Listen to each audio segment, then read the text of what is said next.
Rob Flax here. I play things with strings, I hit stuff, and I sing. And I have an exciting package. Ooh. The good folks at Phil Jones Bass have kindly provided me with this beautiful, beautiful baby, the BG120. The Bass Cub Pro. This has been my daily driver, basically since I got it. Basically, no pun intended. This thing just always sounds good. Two problems with it though, for most people, and for me in particular. Problem number one, sometimes I need it to be a little louder, and that's where the extension cab comes in. The two of those stacked on top of each other are plenty loud, so much so that any louder and I start to get feedback. For 99% of my purposes, these little guys are exactly what I need. However, I have recently been acquiring some pedals, and those pedals do really cool things in stereo. For most of my gigging life and performing life, I have just chosen to do mono. Last year in Atlanta, I had the opportunity to try out the same rig that I use at home, plus a little something extra. I turned it into a stereo rig with the inclusion of an additional amp head. Well, it just so happens that we might have something like that in this box. Why don't we open it up?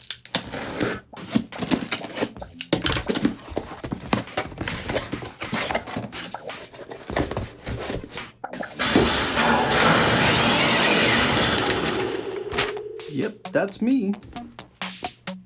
Ooh, Microforce. The BP200 electric bass instrument amplifier. An IEC cable included. Thank you for, oh, I love when people include the little tip covers. There's gotta be a not dirty way to say that. That's just a classy little extra touch, you know? Look at that little guy.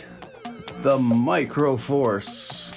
It's got these nice rubber feet on it, so you can just plop it on top of the speaker cabinet. The same, not exactly the same. These are slightly different knobs than are on the BG120. See, they're ever so slightly different, but similar in design, I guess. On the bass, middle, and treble, there's a center detent. It just clicks into place, and that tells you it's doing no boosting or cutting. Input level, output volume. I guess that's similar controls to what's on the BG120. On the back panel, we have power plug input, a little on-off switch, nice and sturdy, a speaker out, that's to go into the cabinet, a ground lift switch, which is nice, and a pre-post EQ. Oh, that's really cool. That's more flexibility than I expected. Plus a DI out, which means with this guy, and the cable that I keep looped around the handle so I don't lose it, I have a second Phil Jones Bass amplifier. In this video, I'm going to test the sound differences between the speaker cab and the Microforce compared to the BG120, and then I'm gonna just record some cool stereo sounds. Last, I'm gonna compare and contrast the sound of the direct outs from the back of the amp straight to the interface compared with the sound of miking up the speaker cabinets. We're gonna science it pretty good here. I'm really curious to know how much the speaker cabinet plays a role in the sound. Several days later. I have rigged up down here a very, very silly set of contraptions. So I've got my pedal board wired up and ready to go with all sorts of cables, just an absolute mess. I need to clean this up. This is the set of effects pedals that I'm going to be working with. Benson Preamp Mark II, EAE Model FET, Surfy Bear, Spring Reverb. I currently have it set in mono, and I almost always use it that way. It sounds fantastic. Then I've got my Bass Cub Pro. It's upside down in this shot, but that's okay. You can see right now I have all of the knobs at basically 0 input gain. I've set it to the active because what's coming in is active. It's at 9 o'clock right now. Master volume on this is at noon. All the EQ is flat. Microforce, again, with pretty much everything at noon. This might be the one that I play with a little bit more or less to see where we're at. I'll put that at similar settings. This has an active or passive switch here. I love that it's muted and it lights up and lets you know that that's what's going on. That's true on the BG120 as well. I have just used some 58s, about half an inch away from the speaker cab on both of these, and I'm putting it not quite in the center of the cab, of the cone. That's what we're working with. I've got my signature Volta Flaxotron rigged up. I will mute my condenser mic so you can really hear the direct sound. And I'll play an excerpt with the current settings as I have them, and we'll see how it sounds.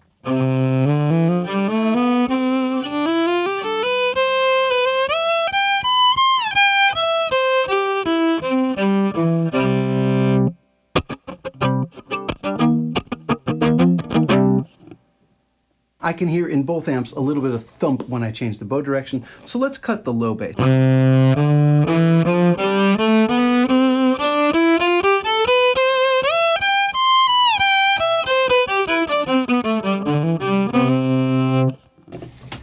Let's bring in a little more of that reverb, because that's nice.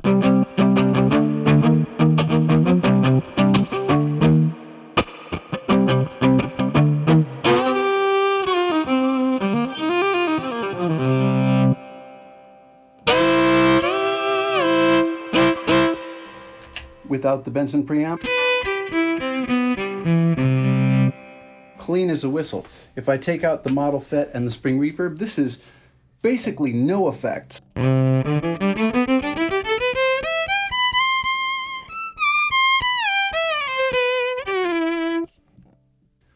These don't sound bad, even just bone dry.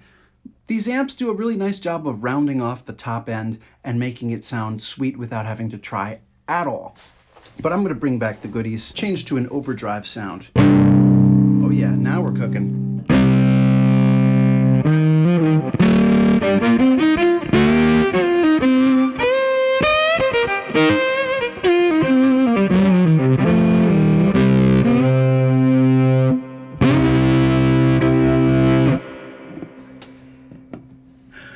Nice. I gotta do a little fuzz. Sorry, neighbors.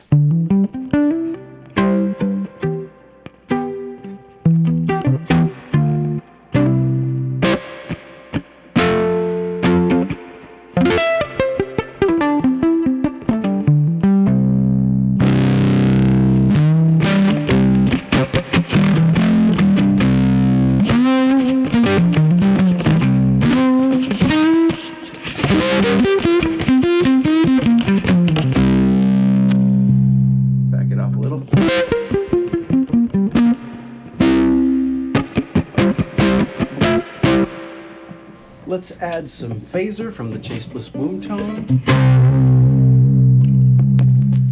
That's so loud. I gotta take the volume down here on that.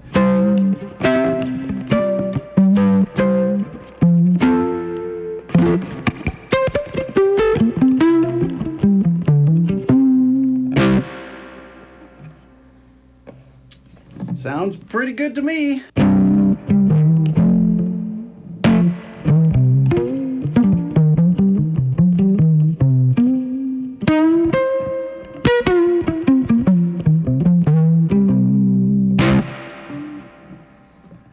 That's a great sound. What if I bring up the treble information? I'm going to turn that up to 2 o'clock.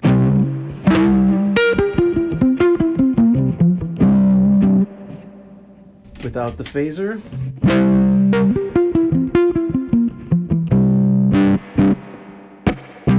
Now let's get into some stereo effects, shall we? I have 2 effects going right now. Here is the sound of the Earthquaker Devices Avalanche run. Just for giggles, I'll start by just giving you one or the other side of it in the audio in post, and then I'm going to show you what it sounds like in full stereo.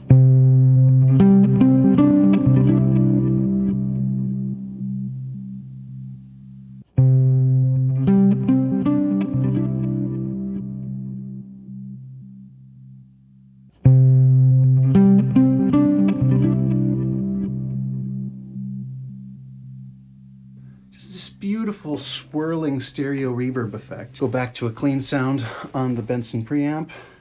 So this is leaving everything where they are. A little more treble than I, usually leave on there, but sounds really good.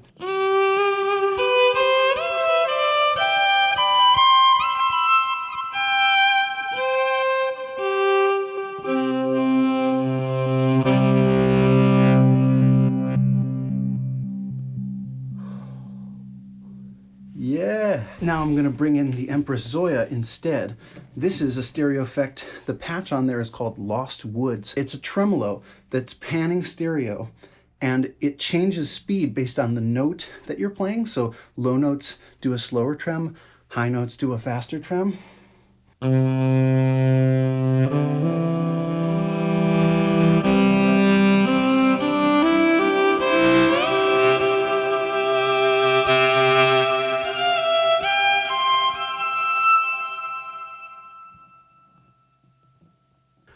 But of course, we got to put them together.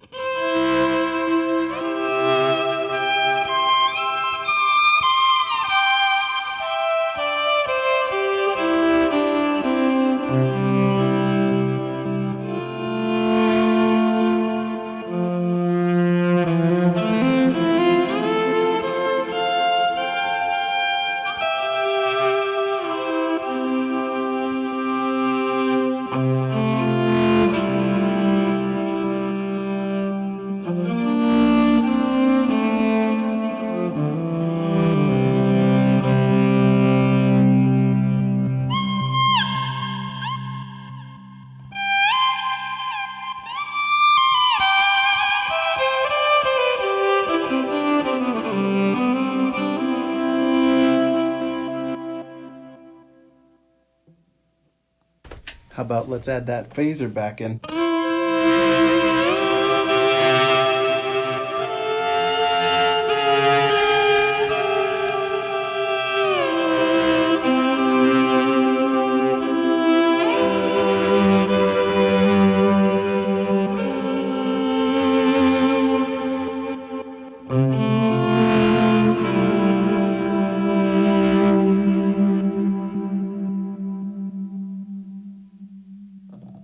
I gotta try one more thing. Just one more. Let's get a little synthy.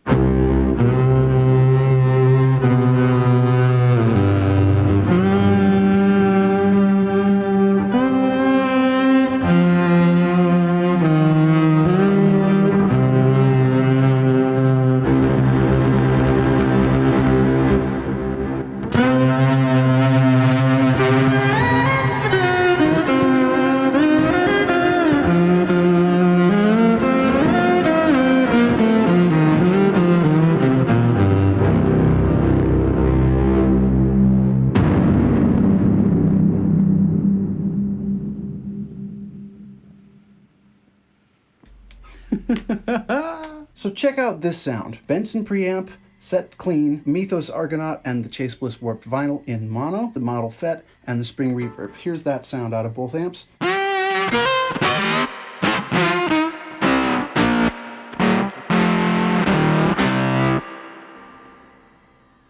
love that sound. This is the Meris Enzo set to an octave down, just as a dry monophonic pitch shifter.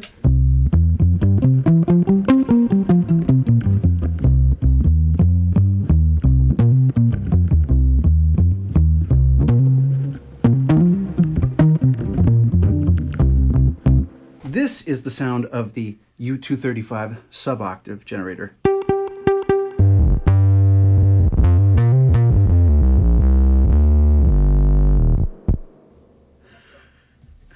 Let's put that into the octave up of the Argonaut.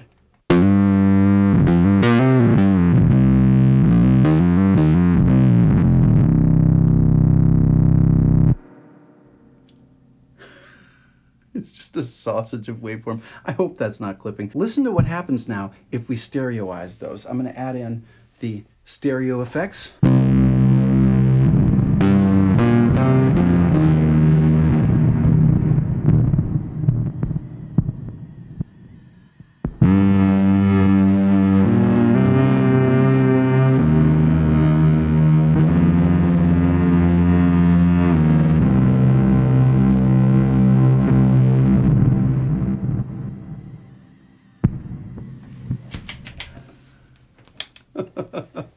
Holy crap.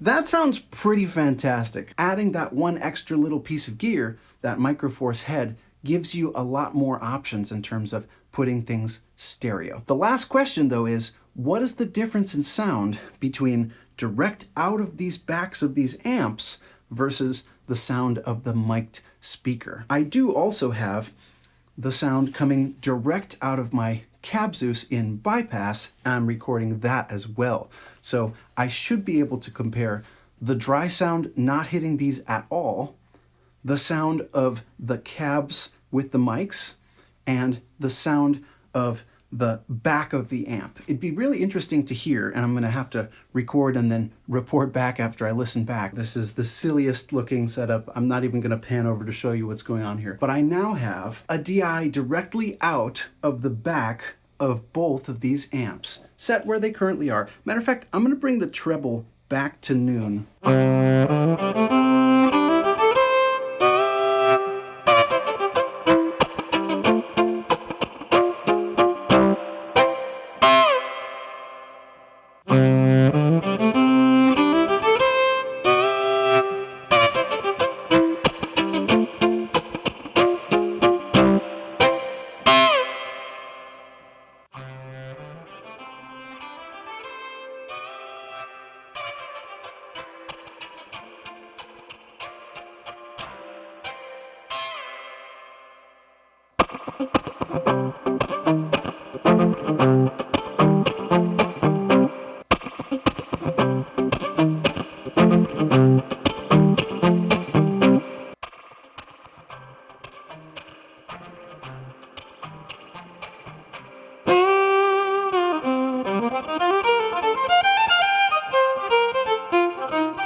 Cool. Now let's give them some dirt.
And last but not least, let's use the stereo goodness. This is with the phaser, the Zoia, and the Avalanche run, adding some swooshy swirliness. Let's compare and contrast, shall we?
5 minutes later. So after a quick listen, I can tell you right away, my suspicions were confirmed. The direct outs on the back of these don't seem to add much to what's going on compared to the direct signal, but they do work as a DI in a pinch, and they don't mute the signal in case you want to be able to capture both. They're pretty neutral and they don't sound dramatically different from the raw tone. Maybe a little thinner, probably because I cut some of the low end. The best sound of all was the sound of the cabinets mic'd. At least in my opinion, it had more top end, it had more air, because you're literally hearing the air in this room. Anytime you can, you should mic the cabinets because the sound of these speakers is so good. It is better than the sound direct. It adds some life, it adds some three-dimensionality to it. Certainly in mono, but especially in stereo. And these are set pretty quiet, by the way. I am way under where they could be. Remember, this amp is set to almost nothing. This is the 9 o'clock setting with noon on the main output. Not only can these get much louder and are certainly loud enough for any electric violinist looking to gig, but they just sound better than direct in or in-ears. The speaker cabinet adds a lot. The speakers themselves add a lot. You can use a cab sim, and I do have a cab sim on my pedal board for studio recording, especially after hours, but the secret sauce is miking real cabinets, moving real air, and hearing the sound in a space. Thank you to Phil Jones for leveling up my stereo tone both live and in studio, and thank you all for watching. I'm really curious to hear your comments. Which sounds did you like best? Do you want me to try any other things with these? I haven't experimented yet with wet dry, where I send all the effects to just one of the two amps. That could be a follow-up video. If you're curious, leave a comment and let me know if you'd like a wet dry experiment. As always, thank you so much for watching. Thank you to my supporters on Patreon. Definitely check out patreon.com/RobFlax for a huge archive of lesson videos, exclusive fan jams and other bonus content, monthly live streams, full concerts, you name it, I got it on Patreon. Thank you to Phil Jones for sending me this beautiful little beastie, and I will see you in the next video. Bye.